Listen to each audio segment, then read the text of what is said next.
예, 오늘 우리 유다서 강의 우리 두 번째 시간인데요. 이 전체적인 우리 유다서의 개론 부분들은 유튜브에서 이제 유다서 강의 첫 번째 올려놓은 것 이렇게 보시면 전체를 우리가 알고 이렇게 부분적으로 들어가는 것이 훨씬 더 또 이해도 빠르고 또 많은 은혜를 받게 됩니다. 예, 오늘은 두 번째 시간인데요. 우리 유다서 1장 우리 3절 4절 말씀을 중심으로 해서 믿음의 도를 위해서 싸우라. 믿음의 도를 위해서 싸우라는 제목을 함께 도전받으면 좋겠습니다. 오늘 저는 한 두 가지 말씀을 드리려고 하는데요. 첫 번째는 일반으로 얻은 구원에 대한 반응이 어떠한가. 유다서 1장 우리 3절에 보면 사랑하는 자들아 우리가 일반으로 받은 구원에 관하여 일반으로 받은 구원에 관하여 이게 무슨 뜻일까요? 일반으로 받은 구원이다. 이것은 어떤 의미가 있는가 하면 누구든지 은혜로 인해서 믿음으로 말미암아 구원을 받는다는 것이죠. 유대인도 똑같고요. 이방인도 똑같고 큰 교회도 똑같고 작은 교회도 똑같고 선교인지도 똑같고 또 국내도 똑같고요. 누구든지 예수 그리스도를 믿음으로 말미암는 구원, 그것이 이제 일반으로 얻는 구원이라는 것이죠. 그런데 이제 이 구원에 대한 사실은 오해가 많이 있는데, 우리 성경을 이렇게 우리 읽다 보면 구원에 대한 표현이 다양하게 사용되고 있습니다. 예를 들면 말이죠, 질병으로 고통받는 환자를 향해서 예수님은 내 너 구원 받았다 그랬거든요. 그때 구원은 어떤 구원일까요? 질병으로부터 고침받는 구원이죠. 또 예를 들어서 배를 타고 가다가 말이죠, 풍랑을 만나서 어려운 상황 속에서 구원받았다. 그것은 무슨 뜻일까요? 그 풍랑과 말이죠, 그런 위험한 상황 속에서 건짐받았다는 뜻이거든요. 그게 이제 구분하는 그 영혼의 구원하고는 조금 차이가 있습니다. 10명의 문둥병 환자가 병자가 구원받잖아요. 그죠? 근데 구원받는 게 아니라 고침을 받죠. 그런데 누구만 구원받습니까? 사마리아인이 말이죠. 찾아와서 받은 은혜 감사할 때 구원을 받았다. 그러시거든요. 그러니까 병고침 받았다고 다 구원받는 건 아니라는 거죠. 그러니까 성경에서는 이 구원에 대한 의미가 다양하게 쓰이고 있다는 것을 먼저 이해를 하셔야 됩니다. 그래서 크게 물론 구원은 하나죠. 그런 의미가 말이죠, 조금 시제로 이렇게 나눈다면 과거의 구원이 있습니다. 예를 들면 말이죠, 오늘 유다서 1장 3절에 보면 우리가 일반으로 받은 구원, 그죠? 우리가 예수 믿고 구원받아서 죄사함 받았다는 거, 그거는 우리가 이전에 우리가 과거에 죄사함 받았던 그 구원, 그런 점에서 과거의 구원이라고 볼 수 있죠. 유다서에도 우리 현재의 구원의 의미들이 나타나 있는데요. 우리가 구원을 이제 그냥 죽어서 내가 구원받는다 그런 의미만 있는 게 아니고요. 현재 우리가 영생을 누리며 사는 거거든요. 현재 구원을 누리며 사는데 본문 우리 23절 한번 같이 읽겠습니다. 유다서 1장 23절 같이 읽겠습니다. 시작. 또 어떤 자를 불에서 끌어내어 구원하라. 또 어떤 자를 그 육체로 더럽힌 옷까지도 비유하되 두려움으로 긍휼히 여기라. 어떤 자를 불에서 끌어내어 구원하라. 그죠? 현재 이렇게 죄악 가운데 빠져서 살아가는 사람들을 말이죠, 구원해내라. 성경에 보면 이 현재의 이 구원의 의미들을 이렇게 성경 언급하고 있는데요. 또 그 다음에 미래에 대한 구원의 의미도 있습니다. 아직 이루어지지 않는 온전한 구원이죠. 우리 성경 말씀 한 구절 보겠습니다. 우리 본문 21절 한번 보겠습니다. 21절. 유다서 1장 21절. 시작. 하나님의 사랑 안에서 자신을 지키며 영생에 이르도록 우리 주 예수 그리스도의 긍휼을 기다리라. 영생. 그죠? 우리 주님 이제 재림하실 때 이루어질 온전한 구원. 그죠? 그것을 기다리라는 거죠. 그죠? 많은 분들이 내가 과거에 예수 믿었기 때문에 나 구원받았다. 이런 믿음 가지고 우리 살아가는 분이 많은데요. 그런데 우리는 구원에 관해서 상당히 참 이건 뭐지? 하고 좀 신경을 써야 될 부분이 있습니다. 우리 빌립보서 한번 보겠습니다. 두렵고 떨리는 마음으로 너희 구원을 이루라. 빌립보서 2장 12절. 빌립보서 2장 12절 말씀 같이 읽겠습니다. 시작. 그러므로 나의 사랑하는 자들아 너희가 나 있을 때뿐 아니라 더욱 지금 나 없을 때에도 항상 복종하여 두렵고 떨림으로 너희 구원을 이루라. 나 구원 받았는데 뭐 두렵고 떨림으로 구원을 이루라는 말씀이지. 여기 말씀하고 있는 구원은 어떤 의미에서 구원일까요? 예수님이 다시 오실 때 온전한 구원이죠. 그때까지 우리는 두렵고 떨림으로 구원을 이루어가야지 조금이라도 나태하고 안일에 빠지면 안 된다는 거죠. 우리 구원에 대한 한 세 가지 반응 정도를 우리가 보게 되는데요. 물론 다양하게 우리가 반응하는 것을 보게 되는데 예수 믿고 당신 구원 받았습니까? 이렇게 물어보면 어떤 성도님들이 이렇게 말합니다. 저는 아무래도 구원받을 만한 자격이 못 되는 것 같습니다. 왜 자격이 못 된다고 생각합니까? 그렇게 물어보면 아직도 죄를 많이 짓고요. 또 주의 말씀에 잘 순종하지 못하거든요. 그래서 저는 구원받을 자격은 없는 것 같고요. 혹시 주님이 잘 봐주셔서 구원해 주시면 좋고요. 그래서 내가 할 수 있는 것은 열심히 교회에 참석하고 그리고 또 우리 주님 기뻐하시는 일, 봉사 제가 열심히 하는데 주님이 잘 봐주시면 제가 구원받을 수 있다 하는 기대는 갖고 있습니다. 뭐 이렇게 말씀하는 분도 있고요. 두 번째로 예수 믿고 구원받았습니까? 이렇게 물어보면 예, 저는 예수 믿기 때문에 구원을 따놓았습니다. 이런 성도들이 참 많은 것 같아요. 구원은 뭐 따놓은 단상이라 그러나요? 천국 가는 티켓은 다 이렇게 내가 가지고 있으니까 이 세상에 사는 동안에는 살살 믿고 살살 순종하고 세게 할 필요 없고 눈치껏 그죠? 재밌게 살면서 그냥 고지고대로 그렇게 신앙생활 할 필요가 뭐가 있냐는 거죠. 어차피 따놓은 단상인데 그죠? 이게 지금 한국교회 문제점 중에 하나입니다. 그렇기 때문에 아무리 강단해서 말이죠. 우리가 주님 말씀에 순종해야 됩니다. 이렇게 강조를 해도 목사님 저는 천국만 가면 그만이거든요. 그 예수 믿으면 구원 받는다며요. 그러니까 따놓은 거잖아요. 그 이상은 무리하게 요구하지 마시고 저는 요거까지만 교회생활 이렇게 하고 그 이상은 하면 부담이 돼서 제 신앙생활 못합니다. 이렇게 신앙생활 하는 분들이 한국에 너무 많다는 거죠.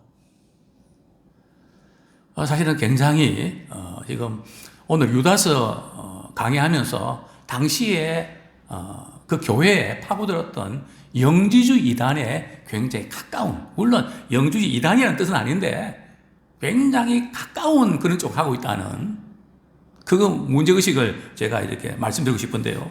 자, 세 번째로 당신은 예수 믿고 구원 받았습니까? 물어보면 저는 예수 믿고 구원의 확신은 갖고 있지만 여전히 두렵고 떨리는 마음으로 주님 의지하면서 말씀에 순종하면서 이렇게 나아가려고 최선을 다하고 충성스럽게 내 삶을 주님께 맡기며 살아가려고 합니다. 두렵고 떨리는 마음. 사실은 구원은 따놓은 단상이다. 굉장히 위험한 신앙입니다.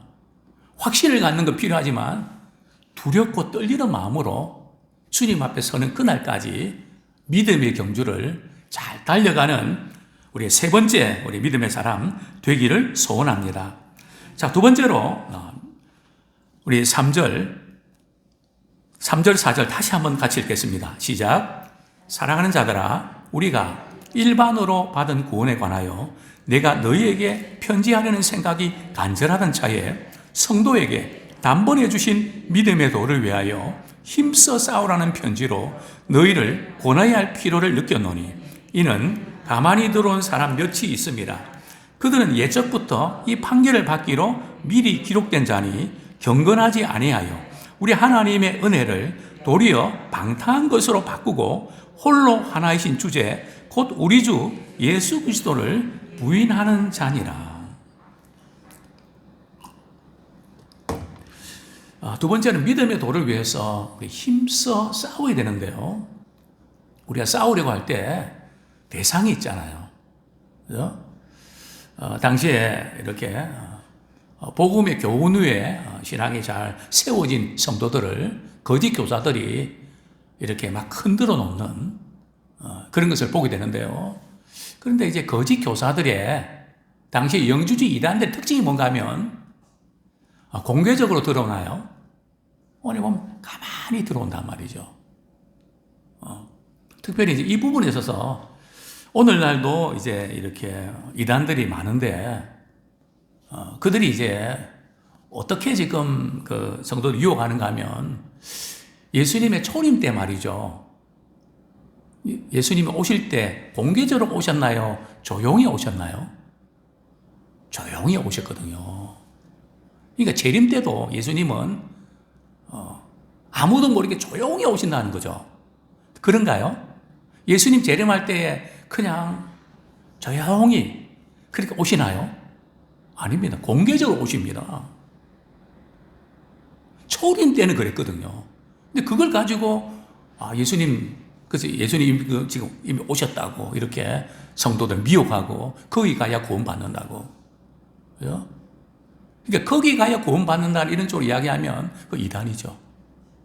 복음이 제대로 선포되는 교회면 믿음으로 말하면 구원받는 거지 꼭 거기 가야 구원받나요? 그죠? 거기 가야만 은혜 받나요? 누가 설교해야만 은혜 받나요? 그 잘못된 신학이거든요. 제가 이전에 말씀드린 적이 있죠.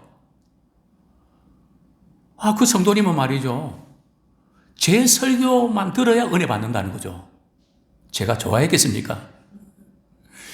제발 정신 좀 차리라고. 주님 말씀이 선포되면 누가 말씀을 선포하든지 은혜 받아야지. 착각하지 말라고. 당신 어디 홀려 있는 거라고. 아무리 이야기해도 안 들어오는 거예요. 딱 잡혀 있으니까. 그 일반으로 얻은 구원. 가만히 이렇게 들어오는 그런 특징. 그 다음에 당시에 영지주의 이단의 특징이 있는데요. 어떤 특징인가 하면, 제가, 우리 서신서에서 여러 번, 말씀을 드렸지만, 영지주의 이단의 특징은 이원론입니다. 이원론이 뭔가 하면, 영혼은 깨끗하고, 영은 깨끗하고, 육신은 더럽다는 거예요. 그러니까, 예수님이 육체를 입고 오셨다는 것을 인정을 안 하죠. 어떻게 더러운 육체를 입고 예수님이 오시냐는 거죠. 그래서 예수 그리스도를 부인합니다. 육체로 오신 것도 부인하고 신성으로 오신 것도 부인하는 이게 이제 초대교회의 특징 아닙니까? 자, 두 번째, 영혼은 깨끗하고 육신은 더럽단 말이죠. 자, 그러면 이 문제를 어떻게 해결합니까? 첫 번째는 말이죠. 어차피 우리 육신은 약해서 죄를 짓게 돼 있는데 우리가 아무리 거룩하게 살고 깨끗하게 산다고 해봐야 거기서 거기지 뭐 별 차이가 있나. 우리가 육신으로 죄를 짓는다 하더라도 우리의 영은 깨끗하니까 천국 가는데 지장 없고, 우리는 하나님께 속해 있으니까 지장 없고 문제 없다. 이런 지금 이단들이 많잖아요. 구원론도 그렇고 박옥수 그쪽도 그렇고요. 율법에 매이지 말고 뭐 교회 한번 빠졌다고 마음 부담 갖고 그러지 말고 왜 그런 데 신경 쓰냐고. 아직도 율법주의 사로잡혀서 그렇다고. 그냥 은혜 안에서 기쁨만 누리면 되지. 그런 거 신경 쓸 거 없다고. 그러니까 어떻게 됩니까? 은혜를 세격거리로 바꾸는 겁니다. 뭐 죄를 지어도 괜찮으니까.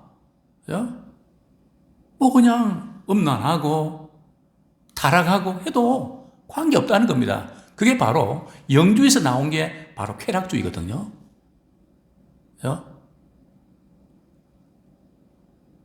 뭐 그냥 죄 짓고 해도 관계없다. 교회만 다니고 그냥 헌금 생활 잘하고 봉사하고 그러면 천국 가고 다 따놓은 거다. 뭐 세상에 살다 보면 그럴 수 있는 거지 뭐 이러면서 잘못된 교훈을 가르쳤죠. 두 번째 이제 문제는 육체는 악하니까 어떻게 다스려야 됩니까? 이 악한 육체를 다스려야 되잖아요. 그러니까 금식하고 이 육체를 막 그냥 고해를 하고 말이에요. 그러다 보니까 은둔생활, 수도원으로 들어가죠. 이 두 부류로 나눠집니다. 그래서 이 금욕주의와 쾌락주의로 바뀌게 된 거죠. 자, 어쨌든 이런 영주주의 이단의 성향이 있는데요. 다시 한번 이런 잘못된 교훈에 대해서 유다는 이렇게 고면합니다. 믿음의 도를 위하여 힘써 싸우라. 신앙생활은 말이죠.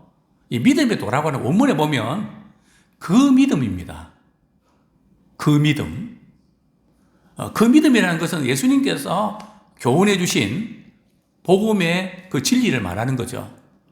또 넓은 의미는 성경 말씀 전체를 의미하는 거죠. 진리의 말씀을 의미하는 것이죠.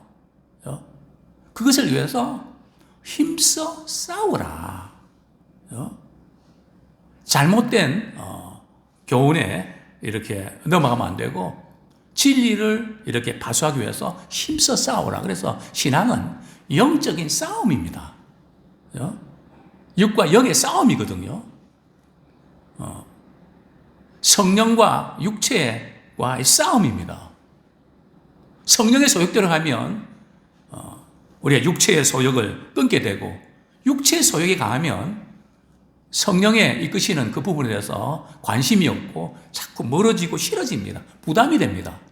그러니까 어떤 것에 우리가 이끌리는가 보면 그분의 영적 상태를 알거든요. 그래서 우리는 믿음의 도를 위해서 힘써 싸우라. 우리 성경 말씀 한 구절 읽겠습니다. 누구랑 싸우게 되냐?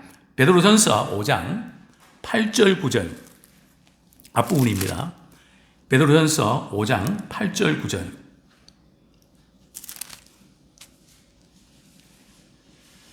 같이 읽겠습니다. 시작. 근신하라 깨어라 너희 대적 마귀가 우는 사자같이 두루 다니며 삼킬 자를 찾나니 너희는 믿음을 굳건하게 하여 그를 대적하라. 이는 세상에 있는 너희 형제들도 동일한 고난을 당하는 줄을 알미라.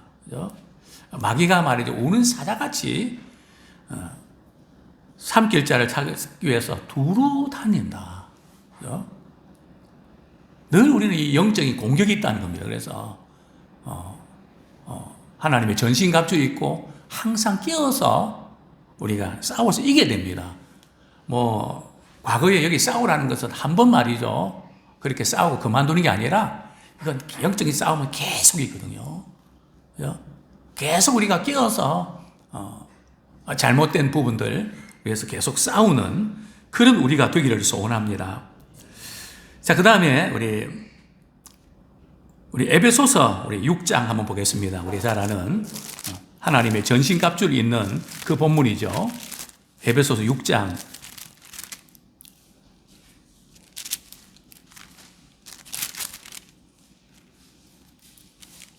12절 11절부터 우리 13절까지 같이 읽겠습니다. 시작. 우리의 씨름은 6장 11절 시작. 마귀의 관계를 능히 대적하기 위하여 하나님의 전신갑주를 입어라. 우리의 씨름은 혈과 육을 상대하는 것이 아니요 통치자들과 권세들과 이 어둠의 세상 주관자들과 하늘에 있는 악의 영들을 상대함이라. 그러므로 하나님의 전신갑주를 취하라. 이는 악한 날에 너희가 능히 대적하고 모든 일을 행한 후에 서기 위함이라. 하나님의 전신갑주는 사실은 말씀과 기도를 중심으로 해서 하나님과 가까이 하는 그 생활로 무장해라. 그래야 영적 싸움에서 승리할 수 있다는 것을 말씀하고 있는데요.